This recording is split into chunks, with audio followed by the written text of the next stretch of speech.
Greetings, fellow Women of Vision. I am Kathy White, and I am the co-chair of Women of Vision Austin. And I had the opportunity to travel to Honduras in August of 2019 to visit the new child protection project we have there, which focuses on the inner city gang-controlled territories. I also had the opportunity to meet the team, the World Vision staff that is working in the inner city of Tegucigalpa on the child protection project.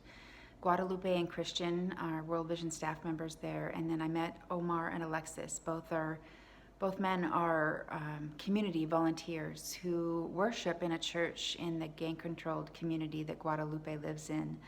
And it was interesting to hear Guadalupe and Christian talk about, the fact that this work is new, and that they did ask local churches in these gang-controlled areas to partner with World Vision in trying to bring hope and light into the community. And some of those churches declined, and I think that's a testament to the lack of hope, right? The belief that change is not possible.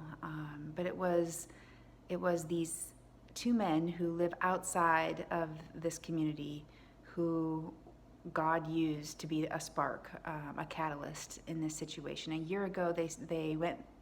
World Vision trained them on the Raising Children with Tenderness curriculum. It's comes, if you recall, the Channels of Hope for Gender, just the Empowered Worldview is what it's now called. It's just talking about how, who God is and that we're made in His image, and that means how we're supposed to relate to one another as husbands and wives, as men and women, as parents and children, and how we're supposed to take care of all of creation, including one another. And so these two men hold soccer trainings on Wednesday and Friday nights. And when I asked, what does success look like, after you're a year in, this is not like a water project or an economic empowerment project where you can measure easily the results and your impact. And so they gave me answers like the fact that they were told to be out of the community by 6 p.m.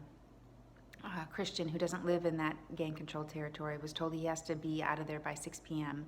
Now he can stay until 7 or 8 p.m. He said because he's known and respected and trusted. And Omar and Alexis were sharing stories about how the kids would fight at first when they first started meeting, and now they are friends. The fact that they have a room at the church. He has a key to the church where he can take the kids and they can meet and have a space, a safe place to meet in this community. And the fact that parents won't let their kids out to play past 6 p.m. unless Omar and Alexis show up, and parents are able to tell their kids, you can't go out and play unless you've gotten your chores done or your homework done. And the kids are motivated to be part of what World Vision is doing in this community. Omar and Alexis were talking about just some of the fun things that they do, other than soccer, or just, they had a talent show. And so Omar was just moved by how much talent, right, that these kids had an opportunity to showcase what the gifts that God had given them. So I was just encouraged to see that God can work with that little bit of spark to ignite hope, and that it will spread. And that was the encouragement I received after meeting with these 4 brave people who are literally putting their lives on the line by walking into these communities.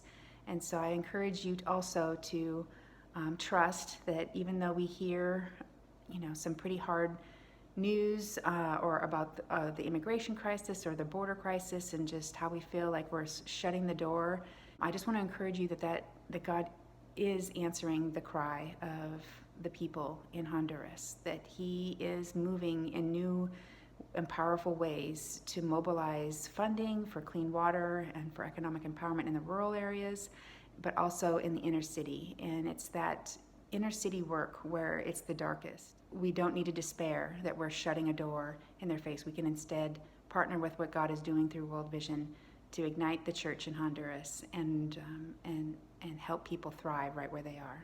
Thank you.